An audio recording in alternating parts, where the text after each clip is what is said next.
different parts of sports, and you're like, man, this has happened before, 2000. The last time that they raced on Monday, Juan Pablo Montoya hit one of the jet dryers at Daytona. Wow. That was the last time that they ended up having to finish the race on Monday.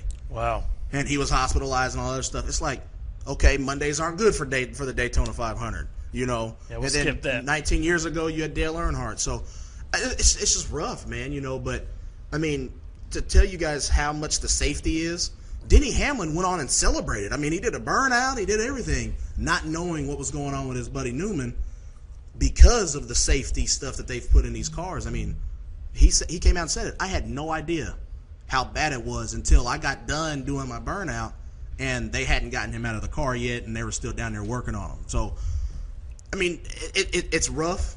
It happens, but that definitely should show everybody, not just racers, but everybody, at any point, you can come within an inch of your life, and you have to live in the now. You can't live. Yeah, I think it shows too the improvements they've made in the tracks and the cars. With the safety over the last 19 years. Since Dale Earnhardt lost his life, in a wreck. But it's in every sport. I think they're always doing things to make it safer. Absolutely. And so that's why when people complain about some of the things in the NFL now, I'm like, well, it's to make it safer. So let's embrace it. So you can watch your favorite player play for A long time. 15 years instead of 5 years. Luke Kuechly. Yeah. Andrew Luck. I mean, you're talking about 7 years, and nope, I'm done. I can't do it anymore. My body's hurt. Too beat up. Yeah, Andrew. Yeah, Luck really got the crap beat out of him. I mean, well, what was it? They had a research study where they took 111 football player brains. One of them didn't have signs of CTE. I mean, those odds are stacked against you. Yeah, playing the sport. So, you have to make sports as safe as possible. Yeah, and I say it all the time just when I'm talking to people. I've been coaching 17 years now, and even the way that I teach tackling now versus how I did 17 years ago is completely different. I mean, some of the tackling drills that I did even when I was coaching you, I don't use anymore. Nope. And it's not because, I was a bad coach then or I didn't know what I was doing. It's what the game was. It's just what I've learned since then and what I've learned about the brain and different ways to tackle. I've learned better ways to teach it. Absolutely. And so I've evolved and our coaching staff at East has evolved. And, the most famous is the hawk tackling with, the Seahawks and doing some kind of roll stuff. And, I love it. Yeah, it was more work for us coaches who have been doing it, and there's guys been doing it longer than me that, are still kind of trying to change and, change the way you teach it, change the way you talk about it. So, anything they can do to make things safer, and I think that's one thing NASCAR will do too with that wreck is they'll look, hey, how could we have made it even safer? And the crazy thing is they've already done that because with the restrictor plates, so basically if you take a cup, okay, and you take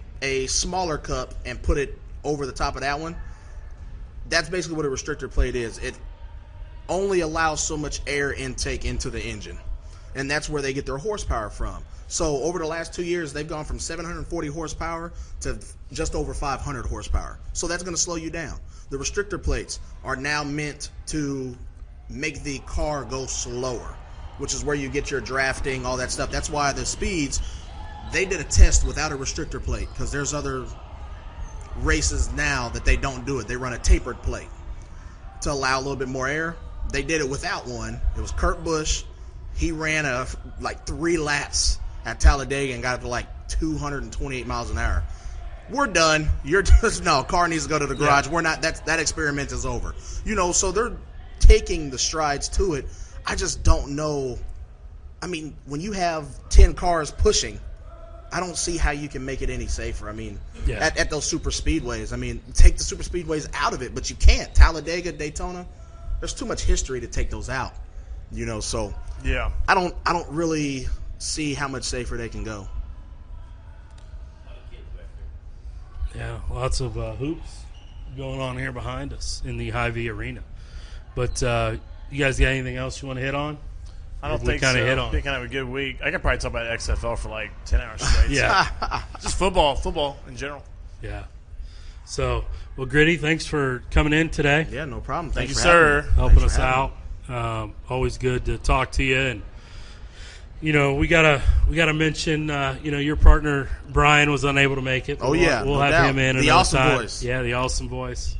Like I said, I always enjoy listening to your guys' stuff. And, being on with you guys, it's always a lot of fun. So, glad you can make it out today. Yeah, no doubt.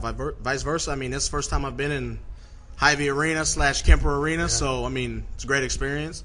Obviously, love talking sports with you guys. And, I want to say thanks to Jake for coming on and giving us some insight of pro baseball as well. Oh, so. Yeah. Yeah, very cool. When he's a 10-year vet, maybe we'll get him on in between them. But, 10-year vet playing with Juan Soto. Oh, boy.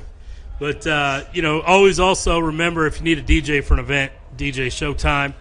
DJ Showtime KC34 on Twitter. DJ Showtime KC3481 on Snapchat. Phone number 816-260-2056. And his Instagram is DJ KC Showtime. If you need a DJ for any type of event, whether it's a family-friendly event or a house party, or a dance for your school or your organization, make sure you contact DJ Showtime. He can meet all your DJ needs. So, I'm Gary. This is Austin. And we are Midwest Mics, and we'll see you guys next week.